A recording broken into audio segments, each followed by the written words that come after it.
Salut l'équipe.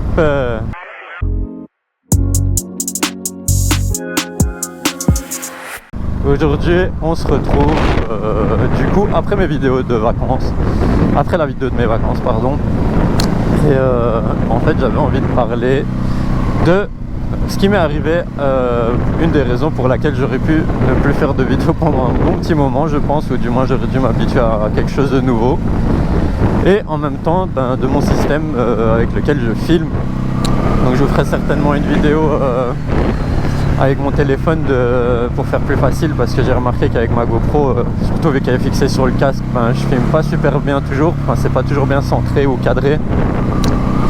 Donc ici je vais vous faire une vidéo avec, on va aller tout droit, à la fin de la vidéo certainement, avec quoi je filme, comment, etc. Donc bon, c'est pas très compliqué, hein, je peux vous le dire déjà comme ça, mais donc il vous faut juste un micro qui est branché à la GoPro. J'ai la GoPro Hero 12. Il faut savoir que sur la GoPro, pour pouvoir brancher le micro, il faut soit un adaptateur, soit vous devez acheter le... Je pense que ça s'appelle... c'est un espèce de boîtier dans lequel vous foutez la GoPro, et en fait vous avez directement 3 entrées, donc une entrée jack, USB, enfin type C je pense, etc. Et donc à ce moment là vous pouvez mettre le micro en 3.5 directement dedans, mais ça coûte 80 € quand même, donc je pense que l'adaptateur coûte moins cher. On tape tous les feux rouges de la ville. Ensuite, qu'est-ce que je voulais dire? Ouais, ce qui m'est arrivé avec Final Cut, c'est le fait que j'utilisais la version gratuite de Final Cut. Donc il faut savoir que Final Cut, que lorsque vous le téléchargez, vous avez 90 jours gratuits, et ensuite ça passe en payant. Et Final Cut coûte la modique somme de 350 €.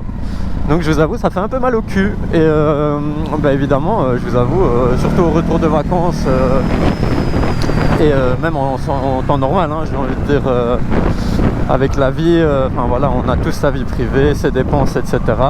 Et s'ils mettaient dans l'impossibilité de payer actuellement, en tout cas Final Cut à 350 balles. Alors même si je sais qu'il y a plusieurs programmes gratuits, déjà vous avez iMovie je pense d'Apple, vous avez DaVinci Resolve qui est gratuit également, Final Cut pendant 90 jours il l'est, mais ensuite vous avez je pense également CapCut. Maintenant voilà, je pense que les logiciels, quand on n'est pas un adepte des logiciels comme moi, il faut s'habituer, et c'est ça le plus gros problème, c'est que déjà Final Cut j'ai mis un peu de temps à m'habituer. J'ai dû regarder quelques vidéos YouTube pour me familiariser avec le logiciel, et surtout un des conseils qui ressort le plus souvent, c'est lorsque vous commencez sur un logiciel, prenez directement entre guillemets un gros logiciel, du moins qui est plus compliqué parce qu'il aura une plus grosse base, etc.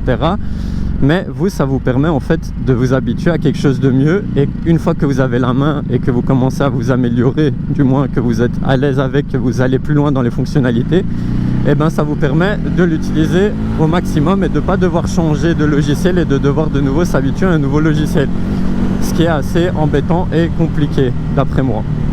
Et donc j'aimerais bien rester sur Final Cut.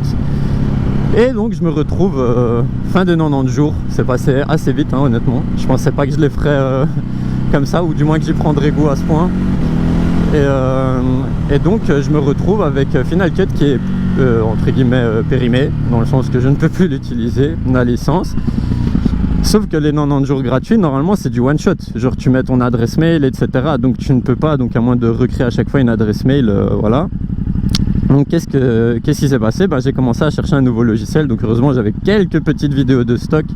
Je pense que j'avais même fait une vidéo qu'au final j'ai balancée à la poubelle, où j'ai dit voilà les gars, j'imagine que ça fait longtemps que j'ai plus posté de vidéo du fait que j'ai plus Final Cut.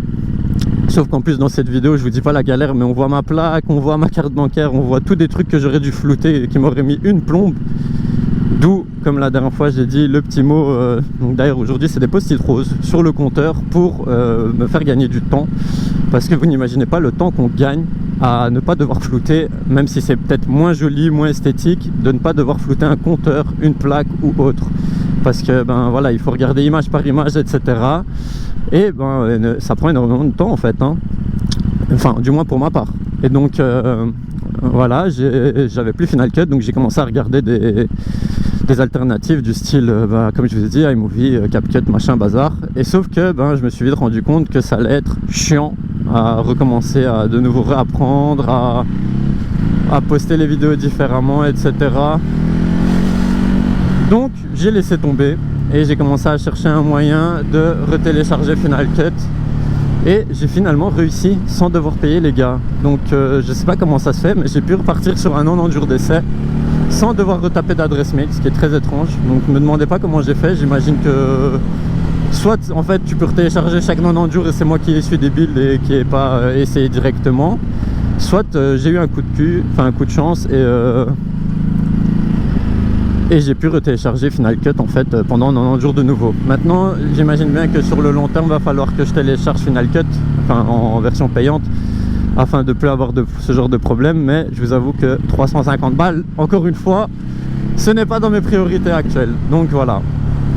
Et je me retrouve aujourd'hui à vous faire cette petite vidéo où je vous explique comment je fais mes vidéos. Donc je travaille sur le logiciel Final Cut.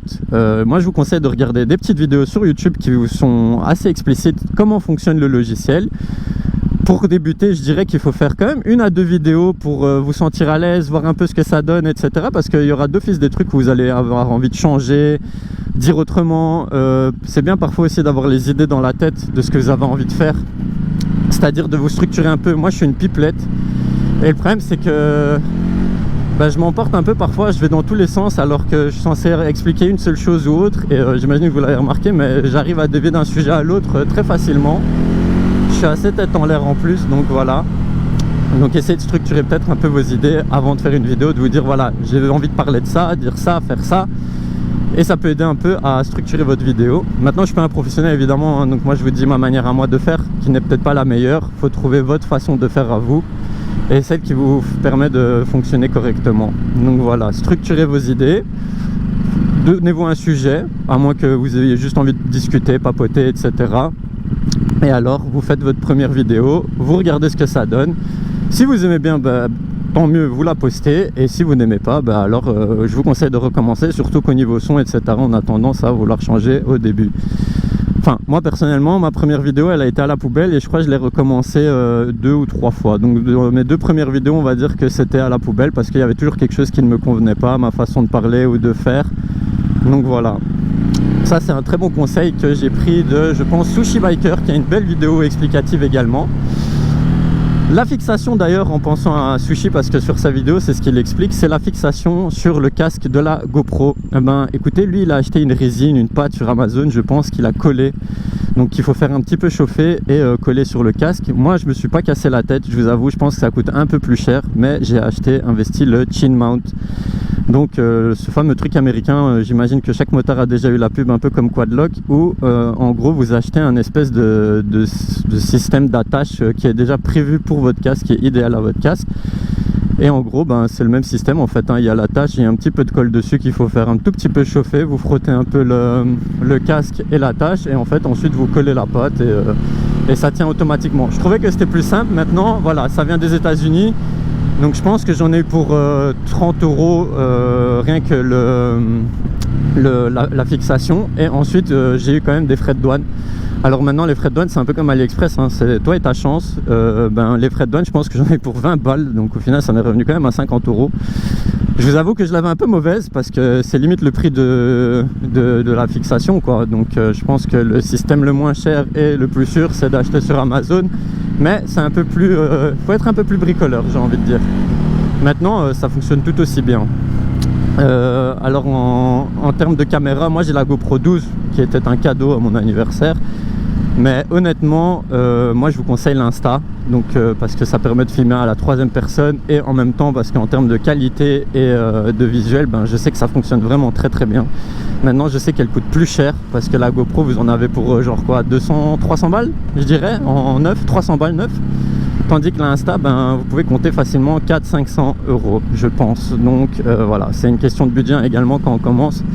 Commencez peut-être par des plus petits budgets, surtout si vous n'êtes pas sûr d'aimer ça, et au moins de vous faire votre propre idée en fait, et vous n'aurez pas de mal à le revendre parce que je pense qu'il y a pas mal de gens qui achètent ça, il y en a souvent qui en ont plusieurs même à partir d'un moment. Donc voilà, ici le micro c'est Toonsy Biker je pense et Sushi que j'ai écouté. Donc pour Toonsy j'ai le micro, c'est une marque connue, il coûte environ 30-40 € je pense, sur Amazon également. Donc je l'ai acheté, mais j'ai préféré la qualité de celui que Sushi conseille. Donc tout ça je vous mettrai en description évidemment, et si je retrouve je l'écrirai sur la vidéo tout bêtement le nom, hein, comme ça je vous fais pas perdre votre temps. Il faut savoir également en termes de batterie pour filmer, ben voilà la GoPro, donc comme vous pouvez le voir ça fait 12 minutes que je filme non-stop, elle est à 100% et je me retrouve déjà à 70%, 75 exactement, on voit en tout petit. Donc ça se décharge assez vite. La GoPro, quand je suis parti dans les Vosges, en fait j'ai filmé par partie. Donc vous faites un petit peu, puis vous coupez, comme j'ai avec le téléphone, j'appuie rouge, je relançais, etc. Parce que sinon en fait votre batterie elle tiendra jamais une journée et les batteries coûtent quand même assez cher. Donc voilà, soit vous en achetez plusieurs et vous amusez à changer à chaque fois, soit vous mettez une batterie comme moi et vous gérez votre timing en fait, hein. La carte mémoire dedans, j'ai mis une carte mémoire de 256 Go qui est amplement suffisante. Elle m'est restée pour les Vosges, c'est pas eu besoin de plus. Donc voilà. Et c'est à peu près tout. J'ai quand même acheté aussi également un enregistreur de voix que je comptais coller à l'arrière. Donc c'est un peu comme les DJ micro quoi. Donc là-dedans j'ai mis une petite carte mémoire de 8 Go et alors on a le petit bonnet qui va avec et vous pouvez enregistrer vos voix ou le son de la moto. Ça, la vidéo vient de Scrat. D'ailleurs Scrat a une super vidéo pour ça, pour l'enregistrement de son. Je vous le conseille de la regarder. Car c'est sur eux que je me suis basé pour faire mes vidéos, donc Scrat, Sushi et Toonsy Biker. Maintenant voilà, chacun fait à sa façon. Moi je vous mettrai en fin de vidéo mon setup, à quoi il ressemble sur mon casque et avec le micro, comment il est collé, etc. Donc c'est juste avec du papier collant évidemment. Et voilà, c'est à peu près tout hein, les gars. Donc j'espère que ça vous aura aidé à ceux qui en tout cas aimeraient commencer à faire des vidéos sur YouTube ou Instagram. Et moi je vous dis à la prochaine.